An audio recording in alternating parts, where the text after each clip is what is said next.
भयभीत हो? क्या तुम ये देखने आए हो कि कहीं मैं तुम्हारे मामा भास्कर्ण का वध कर तुम्हें निर्बल ना कर दूं? भय भास्करण की मृत्यु का नहीं है राम, भय तो तुम्हारी मृत्यु का है। कहीं भास्करण तुम्हें मार देता तो मुझे बहुत दुख पहुंचता, क्योंकि तुम्हारी मृत्यु का निमित्त मैं अचंभित था कि तुम भास्करण से युद्ध करने स्वयं क्यों आए। पर अब मुझे समझ आया, तुम मुझ तक पहुंचना चाहते थे। अयोध्या से दूर मेरा सामना करना चाहते थे। यदि तुम मुझसे युद्ध करना चाहते हो सहस्त्रमुख, तो आओ, उठाओ अस्त्र और युद्ध करो।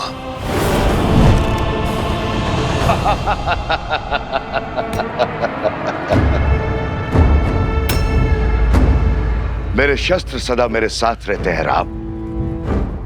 मेरा मुख मेरा धनुष है जो सहस्त्र दिशाओं में है। शब्द मेरे बाण हैं जो व्यक्ति के मन को चीर देते हैं। असत्य मेरी खड़क है जो सत्य के प्रति प्रमाण को काट देती है। संदेह मेरा चक्र है जो विवेक को व्यूह में फंसा देता है। अविश्वास मेरा भाला जो धर्म की छाती चीर दे। बोलो राम, है इतने शस्त्रों से सामना करने की क्षमता? है मुझे मार्ग से हटाने की शक्ति? है मेरा वध करने का सामर्थ्य?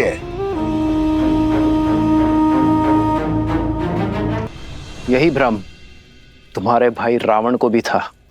जानता हूं राम, जानता हूं तुम महान योद्धा हो, पर मैं दशानन रावण की तरह मूर्ख नहीं हूं जो जानता था कि बाहुबल में तुमसे जीतना असंभव है। तुम्हारे साथ इंद्र है, फिर भी युद्ध भूमि में तुम्हारे सामने खड़ा हो गया। जो युद्ध बुद्धि से जीतना था, उसे बल से जीतने की हट कर बैठा। प्रचंड घने वृक्ष सरलता से कट जाते हैं राम, पर मैं सारे जगत में उगने वाली घास हूं जो दिखती तो निर्बल है पर होती अनंत है। मुझे एक जगह से उखाड़ोगे तो मैं सहस्त्रों जगहों पर उग आऊंगा। मेरा खून बहाओगे तो मैं रक्त बीज बन जाऊंगा। तुम्हारे बल से तो मैं परिचित हूं। अयोध्या वासियों का दूषित मन मेरे बल का परिचय है। रघुकुल के सत्य के प्रकाश में असत्य के अंधकार का अंत निश्चित है सहस्त्रमुख। इस राम राज्य की कल्पना सारा संसार कर रहा है, वो अयोध्या में कभी स्थापित नहीं होगा राम। प्रहार करने वाले के हाथ तो रोक दिए जा सकते हैं, किंतु बोलने वाले मुख को नहीं रोका जा सकता है। मैं सहस्त्र रावण अपने सहस्त्रों मुंह से अयोध्या में हाहाकार मचा दूंगा। तुम्हारे मंत्रियों और अधिकारियों में लोभ और लालच भर दूंगा। प्रजा के मन में अविश्वास और संघर्ष का बीज बो दूंगा। परिवार को ईर्ष्या और द्वेष दे दूंगा। राज्य में विद्रोह उत्पन्न करूंगा। धर्म की धरा पर अधर्म के पुष्प कभी नहीं खिल सकते सहस्त्रमुख। तुम्हारे विष की गगरी मेरे नगरी में कभी नहीं छलकेगी, क्योंकि मैं इसी क्षण इसी स्थान पर तुम्हें बांध दूंगा।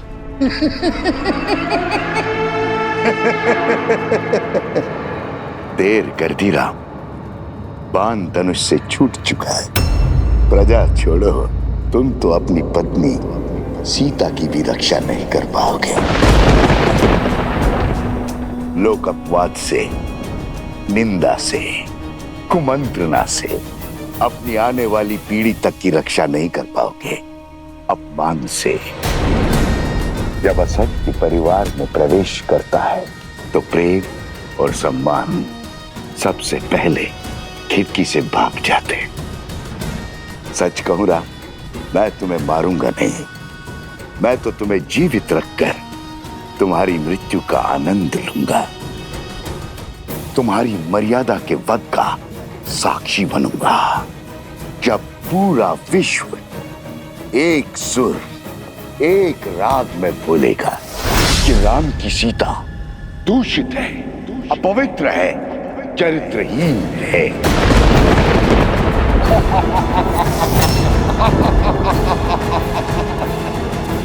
पापी, तूने मेरी माता के लिए अपशब्द कहे। हनुमान,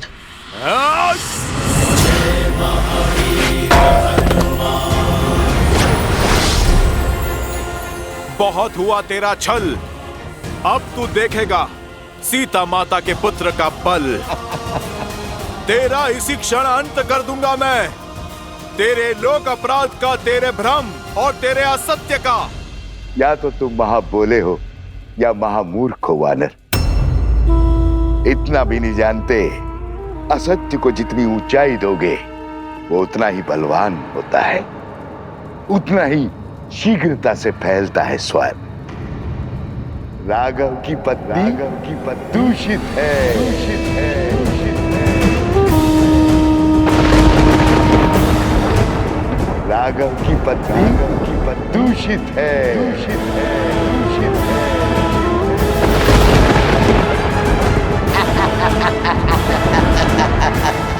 राघव की पत्नी दूषित है।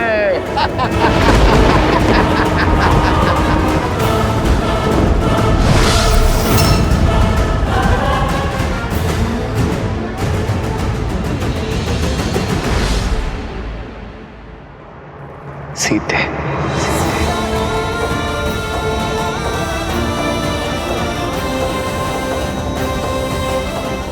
अधर्म ने चाहे जितने भी सशक्त कवच पहने हो, मेरे श्री राम उसके अंत का कोई ना कोई हल अवश्य निकाल लेंगे।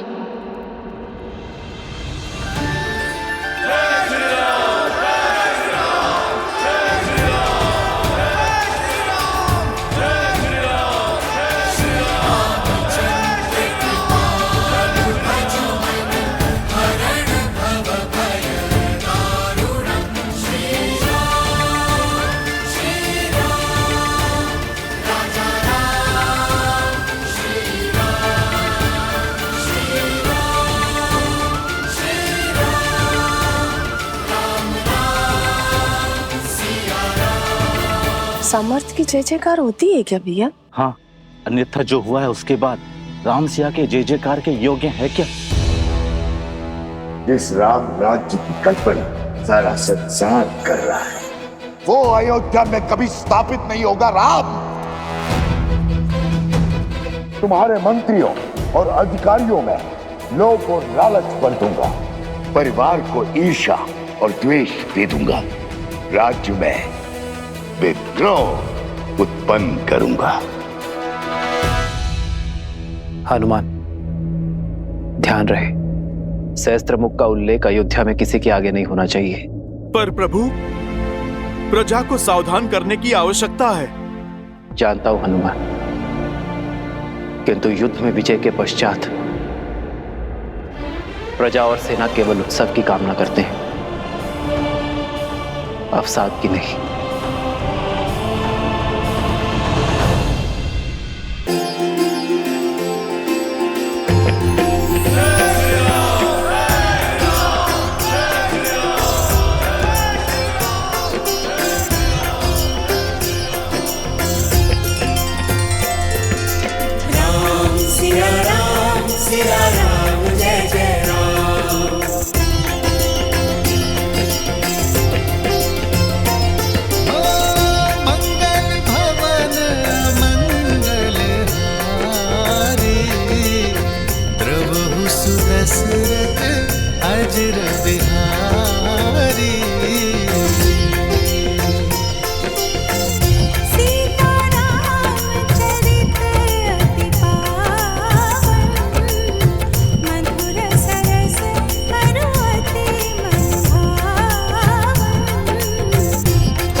वैसे तो राम ने कई युद्ध जीते हैं, लेकिन ये राजा राम की पहली विजय है।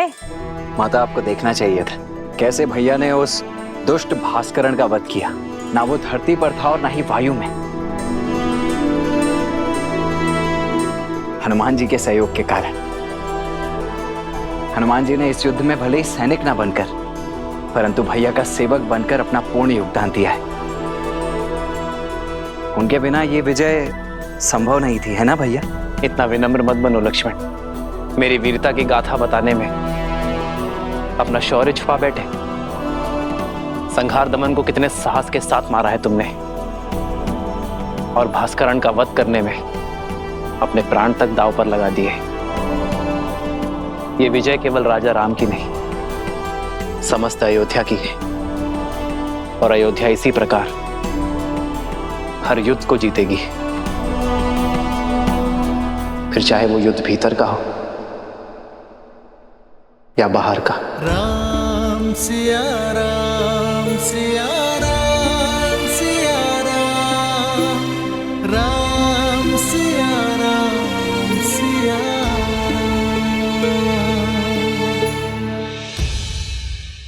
उचित समय पर आए हो पुत्र। हाँ पुत्र, कल वसंत पंचमी के अवसर पर सीता के गर्भ के पुष्पवंश संस्कार का मुहूर्त निकला है। तुम्हारा होना भी वहां अनिवार्य है। अब तुम आ गए हो तो सारी पूजा विधि विधान पूर्ण हो जाएगी। अवश्य मां।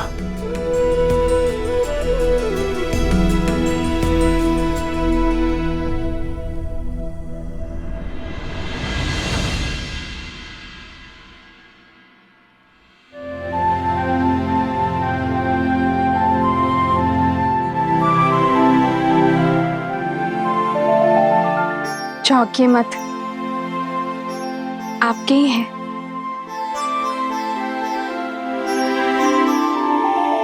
कौशल्या माता ने दिए। कह रही थी जिन खिलौनों से पिता खेले हैं, पुत्र भी उन्हीं से खेलेंगे। वैसे राजा बनने के पश्चात आप एक वचन भूल सा गए हैं आर्य। कैसा वचन सीते? वही जो विवाह के समय दिया था। आधा अंग है हम एक दूसरे का। सुख के साथ साथ दुख और चिंता में समान भागीदार है। तो बताइए, ऐसा क्या है आर्य जिसने आपकी विजय की मुस्कान को धुंधला कर दिया है?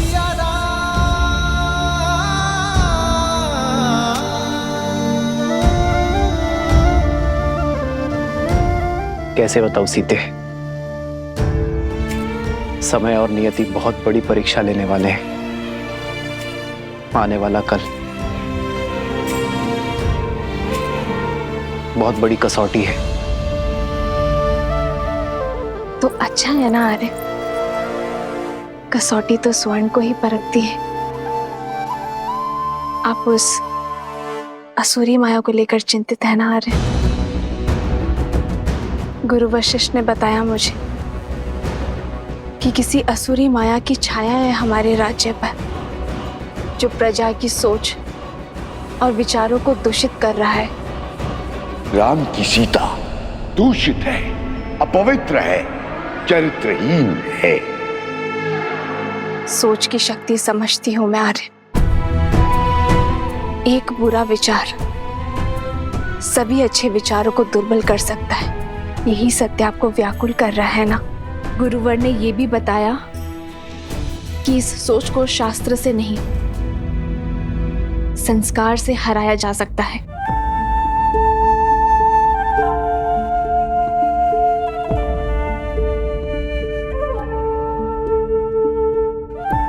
गुरुदेव ठीक कहते हैं सीते। संस्कार की शक्ति ही मन को स्थिर कर सकती है, किंतु यह इतना सरल नहीं होगा। जैसे पके हुए घड़े पर माटी नहीं चढ़ाई जा सकती, वैसे ही एक व्यक्ति के युवा हो जाने पर उसके संस्कार नहीं बदले जा सकते।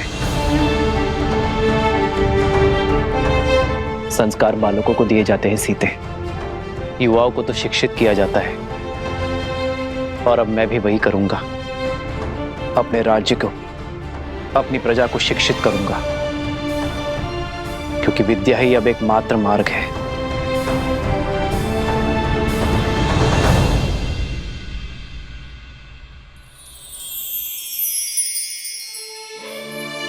मुझे पूरा विश्वास है आप पर आर्य।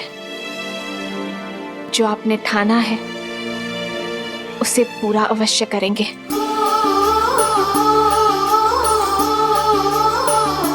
तुम्हारे साथ के बिना ये सब संभव नहीं है सीते। तुम्हारा मुझ पर अटूट विश्वास ही मेरी शक्ति है।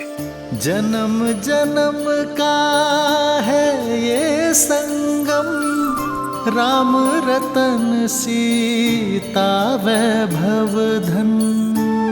अर्धांगिनी हूं आपकी, सदा आपके पास। हम दोनों मिलकर सब संभाल लेंगे आर्य। हम दो नहीं सीते, हम तीन। हमारे प्रेम और संस्कार का संगम है ना हमारे साथ। राम सिया राम सिया राम सिया राम, राम सिया राम सिया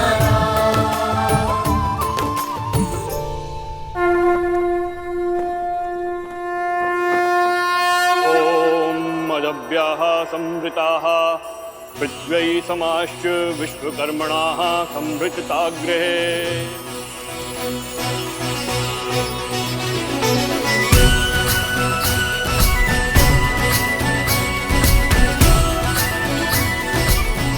पुत्री, ये किलोई भस्म है।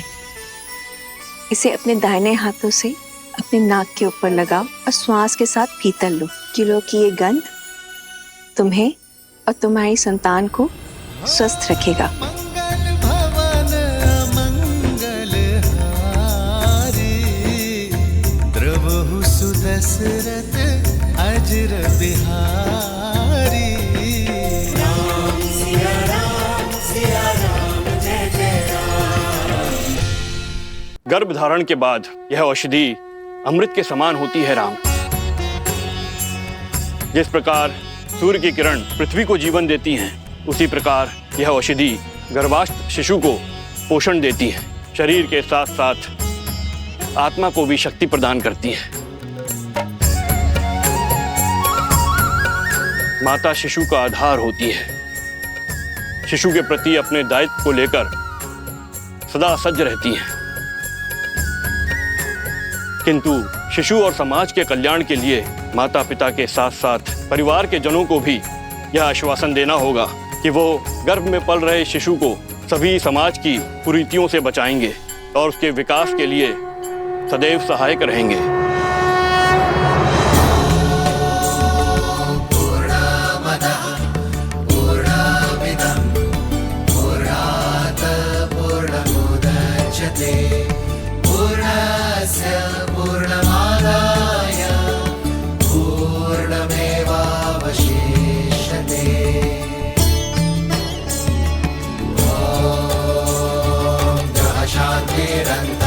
शांति पृथ्वी शांतिरापः शांतिरोषधयः शांतिरेव शांतिः साम शांतिरेधि।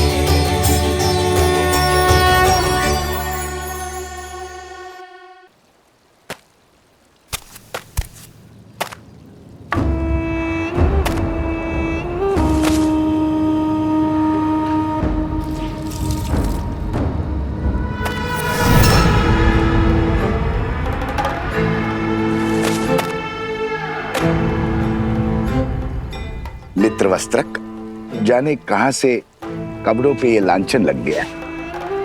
ये स्वच्छ हो जाएगा। ये तो शिव मंदिर की पिछली वाली दीवार में लगी गाय का धब्बा है। मंदिर के ऊपर जामुन का पेड़ है, उसी का रस, दियों का तेल, दीपक का काजल, सभी का मिश्रण है ये धब्बा। छूटना थोड़ा कठिन है, पर चिंता ना करो, ये धब्बा छूट जाएगा। अद्भुत, झट से पहचान लिया। गहरा अनुभव लगता है। काली को पहचान कर उसे साफ करना, ये तो वस्त्रक का कर्म है। सारी नगरी के मलिन वस्त्र यहीं आते हैं। बड़े से बड़े धनवानों के वस्त्रों के दागों को देखकर पहचान जाता हूँ कि कौन कहां से लांछन लेकर आया है। इतना गहरा अनुभव उचित है, उचित है। फिर तो ये भी जान जाते होंगे कि लांछन व्यक्ति पे लगा है या वस्त्र पे। अब हमारी सीमा तो वस्त्रों तक ही सीमित है। हम वस्त्रों के लांछन को ही पहचानते हैं और बस, और उन्हीं को ही धोते हैं। उचित कहा मित्र। वस्त्र पे लगा लांछन तो धुल सकता है, किंतु व्यक्ति पे लगा लांछन कभी नहीं धुलता, और विशेषतर व्यक्ति यदि नारी। मैं चलती हूँ। अच्छा ठीक है, ध्यान से जाना। और हाँ, और नदी जो है ध्यान से पार करना। कुछ बाढ़ के संकेत हैं। अच्छा जी। आप इसे संध्या को ले लेना। वाह मित्र, सीधे जाने को कह दिया। अंधकार होने से पहले लौटने का निर्देश भी नहीं दिया। इसमें कहने वाली क्या बात है, सदा आ ही जाती है। धन्य हो रे राजा राम और उसकी प्रजा। समाज के लांछन जानते हो और समझते भी हो, फिर क्यों देखकर अनदेखा करते हो? भूल गए, नारी पे लगा लांछन कभी नहीं धुलता। तुम्हारा मन पवित्र है, पर समाज का क्या? जंगल में मोहर नाचेगा तो कहां देखने जाओगे? अब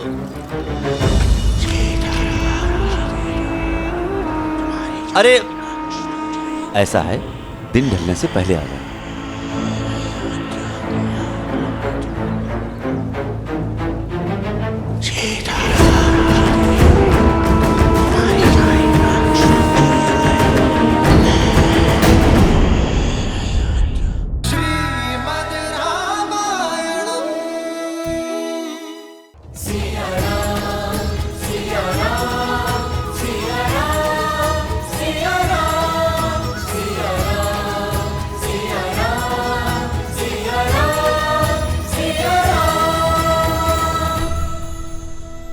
पूर्ण आहुति के लिए पायस प्रस्तुत हो।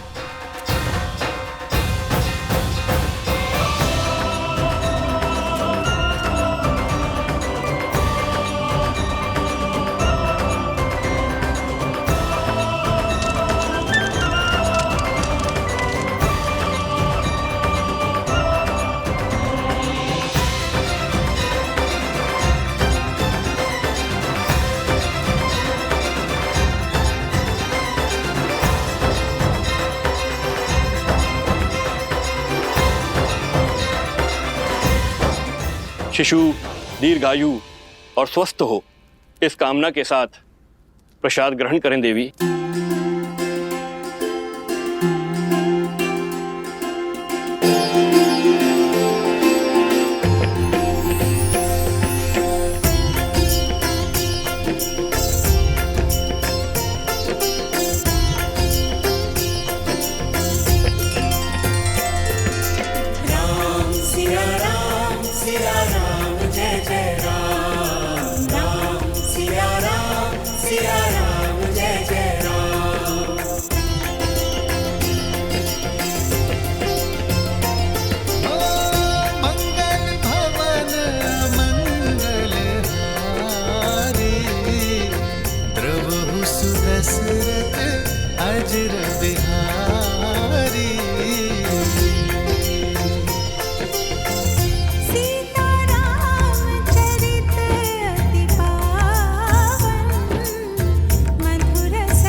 ईश्वर गर्भ में पल रहे इस जीवन को आशीष दें और परिवार पर अपनी कृपा सदा बनाए रखें।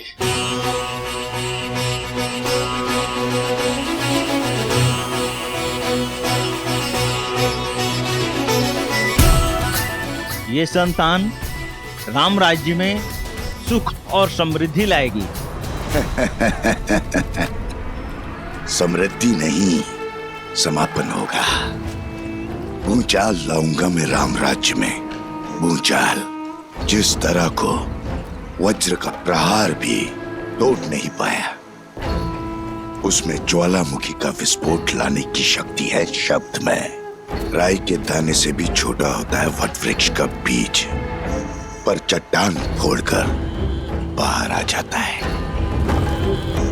सबके वस्त्रों को धोने वाले इस वस्त्र के मन में मैंने जो कलुषित धब्बा छोड़ा है वो धीरे धीरे फैलकर पूरे राम राज्य पर ग्रहण लगा देगा। राम राज्य।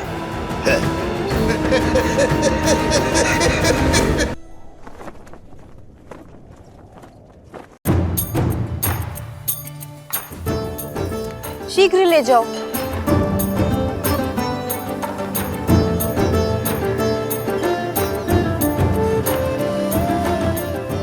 तनिक देर और पकाओ साग को। जी, मसाला को थोड़ा और पकाइए। किष्किंधा में तो क्या, संसार के किसी भी कोने में ऐसा भोजन नहीं खाया होगा इस वानर सेना ने, जो आज राजा राम की रसोई का और सीता के हाथों का बना महाभोज खा के तृप्त हो जाएंगे सारे। तनिक धीरे बोलिए माताश्री, कहीं हनुमान जी ने सुन लिया तो अपने नगर लौटने का विचार ही ना बदल दें।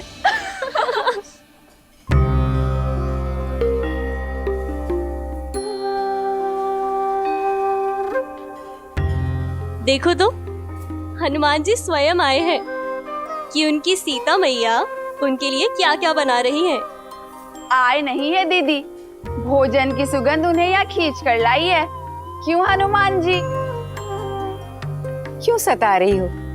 आइए हनुमान जी, देखिए सीता ने अपना वचन निभाने के लिए आपकी और आपकी वानर सेना को तृप्त करने के लिए महाभोज में क्या कुछ नहीं बनाया। प्रतीक्षा की घड़ी समाप्त हुई पुत्र, शीघ्र जाओ और अपनी वानर साथियों को भोजन का निमंत्रण दो। केवल वानर सेना ही नहीं, आज तो भाभी माँ के हाथ का भोजन हमारी प्रजा भी खाएगी। भैया ने नगरवासियों को भी इस प्रीति भोज के लिए आमंत्रित करने को कहा है।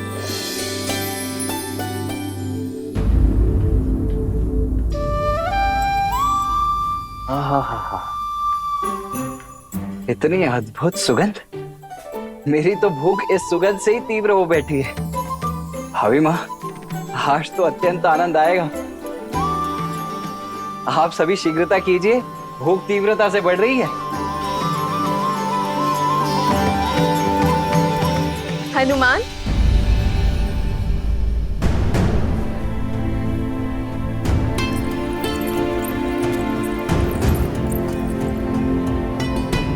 पुत्र, माता से मन की व्यथा छुपा रहे हो? क्या हुआ? क्या तुम प्रसन्न नहीं? इतने व्याकुल क्यों दिख रहे हो? राम की सीता दूषित है, अपवित्र है, चरित्रहीन है। राघव की पत्नी दूषित है, दूषित है, दूषित है, दूषित है। माता, वो मैं वानर हूं ना, नरों से थोड़े भिन्न भिन्न भाव आते हैं मुख पर। ये व्याकुलता आपके हाथों से बने भोग को शीघ्र खाने की है। माता, मैं बहुत कठिनाई से अपने तन और मन को रोक पा रहा हूँ। माता, मैं सबको सूचित करता हूँ, सभी वानर बहुत उतावले हैं। आज ये अयोध्या भी जानेगी कि मेरी माता अपने वचन से कभी नहीं मुकरती।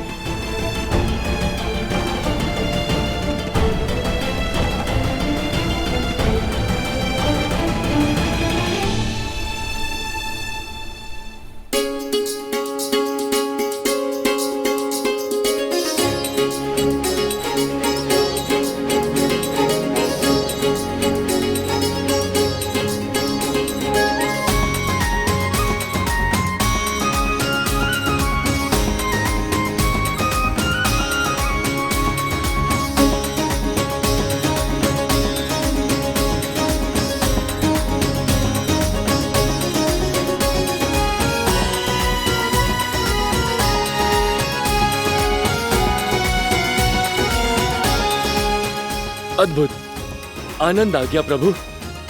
जय सिया माता की। लगता है माता सीता ने नहीं, स्वयं मां अन्नपूर्णा ने भोग बनाया है।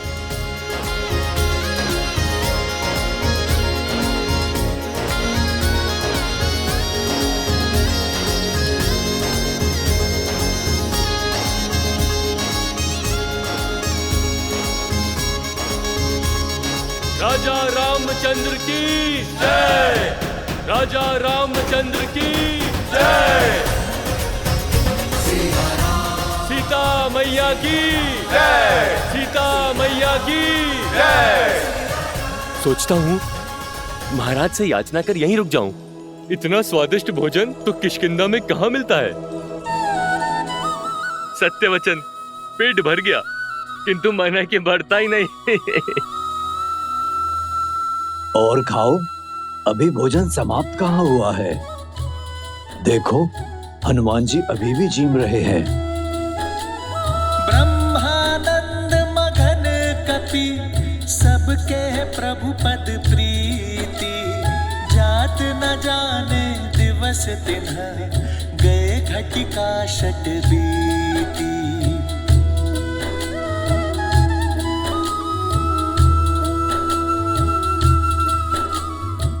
तनिक कड़ी बाजरा थोड़ा और मिलेगा?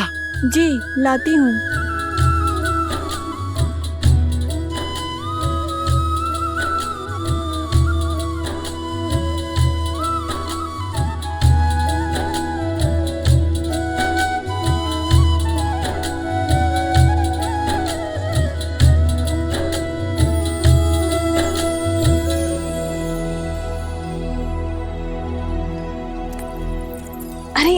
खड़े क्यों? जाओ कड़ी बाजरा लेकर जाओ।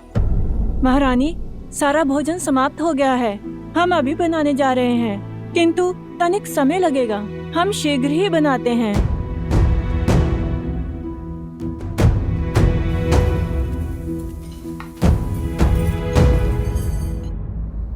कड़ी बाजरा आने तक ये लड्डू लीजिए ना हनुमान जी। लड्डू नहीं, वो जलेबी थी ना, वो बहुत स्वादिष्ट थी। और मिल सकती है? जी।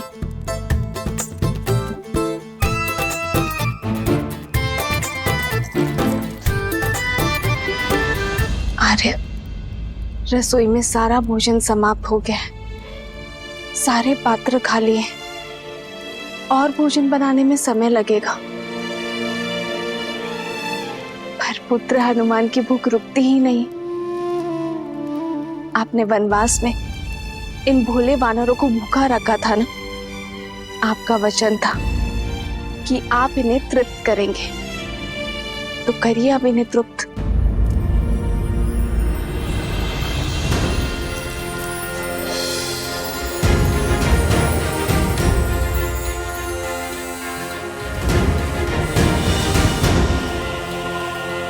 एक जलेबी? माता, इससे क्या होगा? आप कृपा करके 2 थाल और ले आइए। जी। जय जय महाबली हनुमान। चिंता ना करो सीते, मेरे हनुमान को तृप्ति अवश्य मिलेगी। आओ सीते।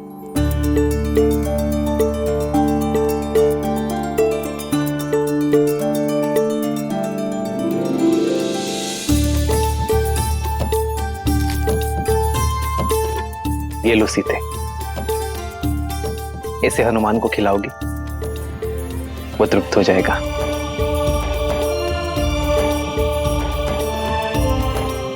सच में? विश्वास करो।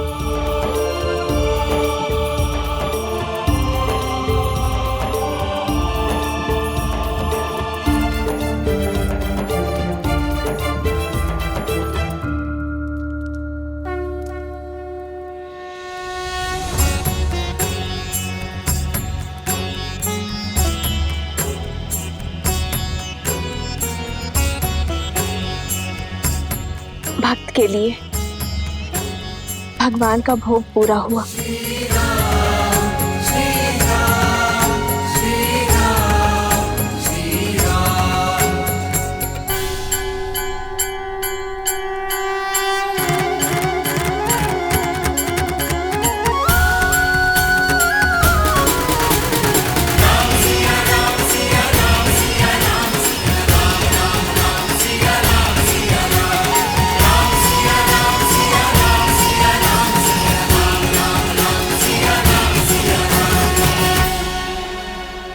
हनुमान, ये लड्डू खाओ।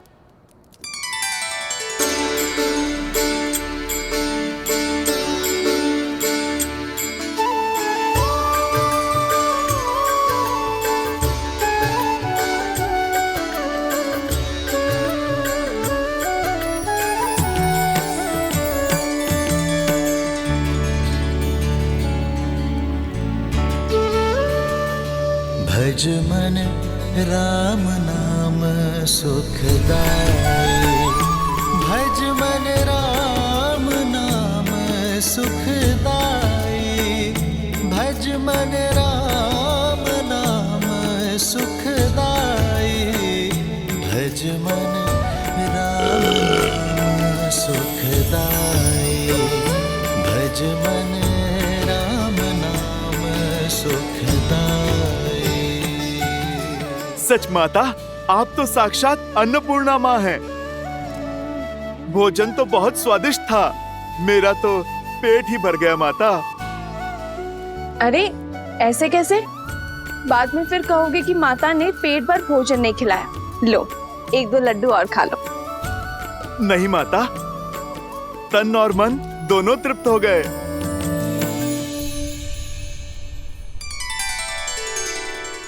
प्रभु, आपने तो तुलसी पत्र को शस्त्र बना दिया। नहीं हनुमान, राम नाम मनि दीप धरु, जीह दे हरि द्वार, तुलसी भीतर बारे हूँ, जो चाहसी उजियार। ये क्या पिताश्री? जो भूख इतने व्यंजनों से तृप्त नहीं हुई, वो राम नाम लेकर तुलसी पत्र से कैसे तृप्त हुई? ऐसा इसलिए गणेश, क्योंकि हनुमान की भूख शारीरिक तो थी ही नहीं, उनका तो अंतर्मन अतृप्त था। और वैसे भी तुलसी को तो श्री नारायण का प्रसाद ही कहते हैं। और जब देवी सीता ने राम नाम लिखा तुलसी पत्र हनुमान को परोसा, तो हनुमान की भूख तृप्त हो गई। जानते हो क्यों? क्योंकि जब भगवान का प्रसाद भक्त को मिलता है, तो भक्त का तन और मन दोनों तृप्त हो जाते हैं। और तब राम नाम में रमे हनुमान के भीतर राम नाम सदा के लिए रम गया। जब भक्त अपने भगवान का नाम जपता है, तो वो नाम उसके अंतर मन में रच बस जाता है। ये होती है नाम जप की शक्ति। और वैसे भी भक्त चाहता क्या है? अपने प्रभु का आशीर्वाद, उनका स्नेह। और जब वो उन्हें प्राप्त हो जाता है, तो भर गया उनका पेट। अद्भुत! एक तुलसी पत्र और उस पर लिखा नाम कितना सामर्थ्य रखता है। गणेश, शक्ति तुलसी पत्र में नहीं, विश्वास और श्रद्धा में है। ये भोग का आकार नहीं देखता, केवल उसके पीछे छुपा प्रेम और भाव को देखता है। हनुमान जी को इतने व्यंजन खाते देख हमें भी भूख लगने लगी है। कुछ तो खाकर आता हूँ। माता ने तो मोदक भी बनाया है।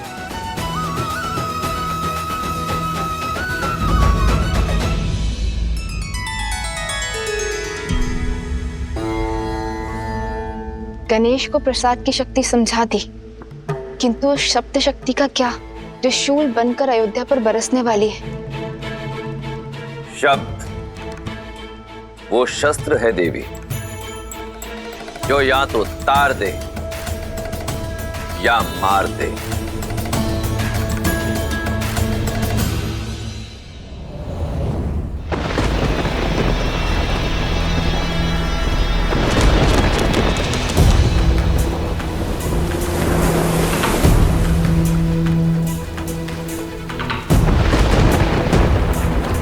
नदी में ज्वार है और बाढ़ आने को है, पर सुनीति की नैया दूर दूर तक कहीं दिखाई नहीं दे रही। इतनी रात्रि हो गई, पता नहीं कहां रह गई।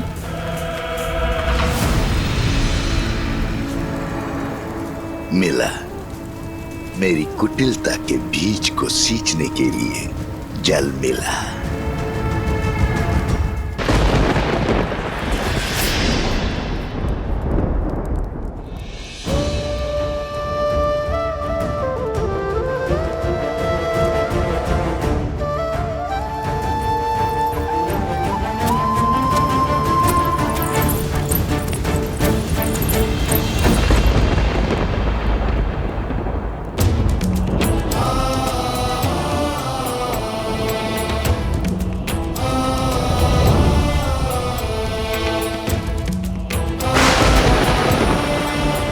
पिताश्री, आपके पुत्र के कंधों पर बहुत बड़ा उत्तरदायित्व है।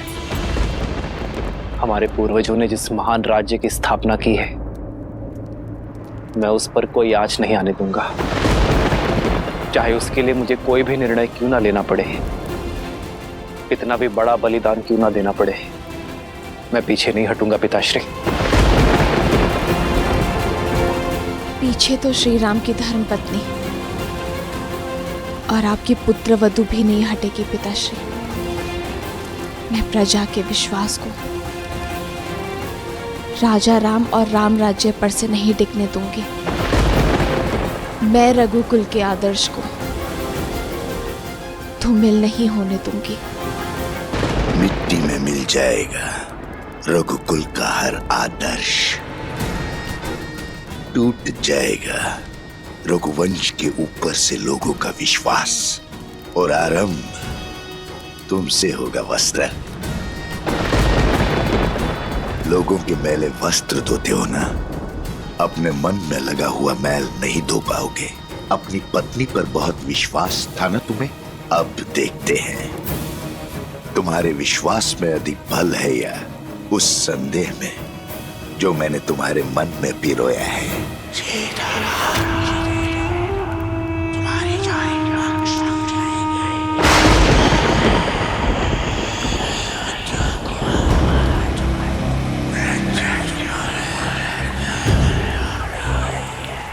क्या नदी के उग्र होने के कारण सुनी तो नहीं है,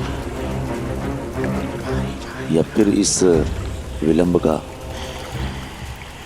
कोई और कारण है?